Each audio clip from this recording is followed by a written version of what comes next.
마가복음 12장 38절부터 44절까지의 말씀을 가지고 남은 것이 아니라 자신을 드리는 믿음이라는 제목으로 하나님의 말씀을 함께 상고합니다. 예수께서 가르치실 때 이르시되 긴 옷을 입고 다니는 것과 시장에서 문안받는 것과 회당의 높은 자리와 잔치의 윗자리를 원하는 서기관들을 삼가라. 그들은 과부의 가산을 삼키며 외식으로 길게 기도하는 자니 그 받는 판결이 더욱 중하리라 하시니라. 예수께서 헌금함을 대하여 앉으사 무리가 어떻게 헌금함에 돈 넣는가를 보실세. 여러 부자는 많이 넣는데 한 가난한 과부는 와서 2렙돈 곧 한 고트란 틀을 넣는지라. 예수께서 제자들을 불러다가 이르시되 내가 진실로 너희에게 이르노니 이 가난한 과부는 헌금함에 넣는 모든 사람보다 많이 넣었도다. 그들은 다 그 풍족한 중에 넣었거니와 이 과부는 그 가난한 중에서 자기의 모든 소유 곧 생활비의 전부를 넣었느니라 하시니라. 예수께서 서기관들의 위선을 지적하신 후에 헌금하는 사람들을 조용히 바라보고 계십니다. 많은 사람들이 와서 돈을 넣고 있어요. 그러나 그 가운데 한 가난한 과부가 와서 2렙돈, 그러니까 가장 작은 동전을 넣었습니다. 그리고 예수님께서 이 광경을 바라보시며 말씀하셨죠. 이 과부가 가장 많이 넣었다. 이 말씀은 우리의 기준을, 당시의 가치관을 완전히 뒤집어 엎는 말씀이셨어요. 본문은 많은 사람들이 돈을 많이 넣었다라고 이야기합니다.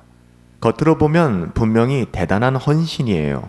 눈에 보이는 양도 크고 그의 행동도 분명합니다. 도드라지는 것이죠.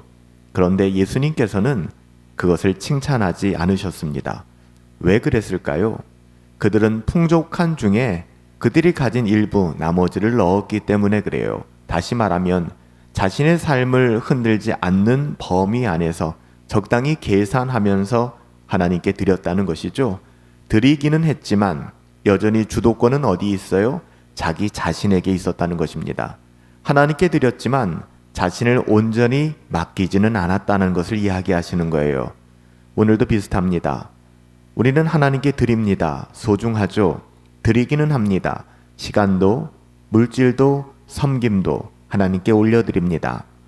그러나 여전히 우리만의 안전한 범위, 안전선은 남겨두는 법이죠. 하나님께 맡기기보다는 내가 통제할 수 있는 범위 안에서만 우리는 하나님께 내어드리려고 할 때가 많습니다.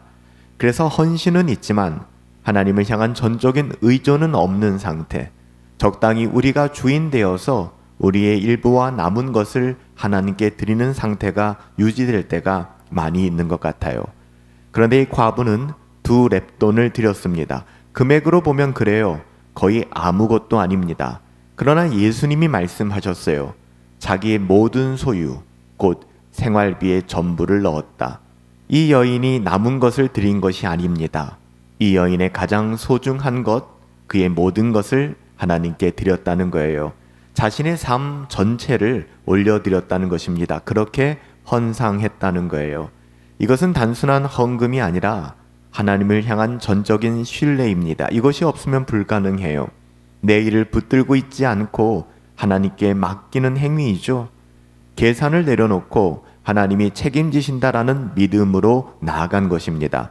그래서 이 헌신은 크기가 아니라 그 방향이 달랐던 거예요. 인간적으로 보면 그 크기가 미약해 보일 수 있지만 그녀가 하나님을 향하여 나갔던 그 방향은 온전한 헌신이었다는 것입니다. 자기 중심에서 하나님 중심으로 그 방향이 옮겨간 것을 보여주고 있죠. 사람들은 보이는 것을 이야기합니다. 얼마나 많이 했는지, 얼마나 드러나는지, 얼마나 눈에 띄는지, 이것이 함정입니다. 하나님은 그 마음의 중심을 보십니다. 얼마를 드렸는가가 아니에요. 얼마나 자신을 하나님께 온전히 맡기고 하나님의 주대심을 인정하고 있는가, 청지기로서의 삶을 인정하며 살아가는가. 어떻게 보면 이것이 신앙의 본질입니다.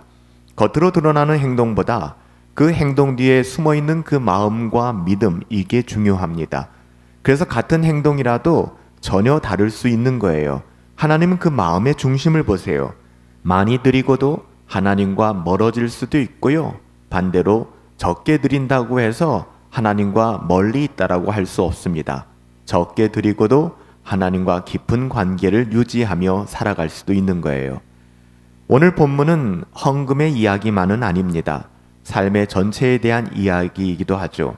우리는 자꾸 남는 것을 드리려고 합니다. 남는 시간, 남는 에너지, 남는 관심, 남는 물질, 그리고 중요한 것은 전부 우리 자신만을 위하여 쓰려고 하는 경향이 있어요. 하나님은 일부를 원하지 않습니다. 여러분, 하나님 앞에 일부를 드리는 것은 불순종이고요. 하나님이 원하지 않으세요. 하나님은요, 전체를 원하십니다. 왜냐하면 우리는 하나님께 속한 자이기 때문에 하나님을 전적으로 의지하고 하나님 안에서 살아가는 것이 마땅한 거예요. 부분이 아니라 전부가 하나님께 속해 있는 것이죠. 그래서 참된 신앙이라고 하는 것은 양이 아닙니다. 그 방향이에요. 얼마를 드렸는가가 아니라 누구에게 나를 맡기고 있는가, 누구를 주인 삼고 있는가, 우리가 우리 자신에 대하여 어떤 평가를 하고 있는가. 여러분, 이게 중요한 것입니다. 두 렙돈은 작죠. 그러나 하나님 나라에서는 가장 크다고 인정받았습니다. 그 안에 자신을 맡기는 믿음이 담겨져 있었기 때문에 그래요. 결국 하나님 앞에서 중요한 것이 이것입니다. 얼마나 많이 했는가, 그게 아닙니다. 얼마나 자신을 드렸는가, 남는 것을 드리는 삶이 아니라 나 자신을 온전히 내어 맡기는 삶. 그 자리에서 신앙은 형식이 아니라 껍데기가 아니라 실제가 되는 것이고 본질이 되는 것입니다. 그리고 그곳에서 비로소 하나님을 향한 참된 의존이 시작되는 것이죠. 살아계신 아버지 하나님, 외적인 크기가 아니라 우리 마음의 중심을 보시는 하나님 앞에 서게 하옵소서. 남는 것이 아니라 가장 소중한 나의 삶의 전부를 드리는 믿음을 주시고 모든 필요를 책임져 주시는 하나님을 신뢰하며 살아가게 하옵소서. 존귀하신 예수님의 이름으로 기도하옵나이다. 아멘.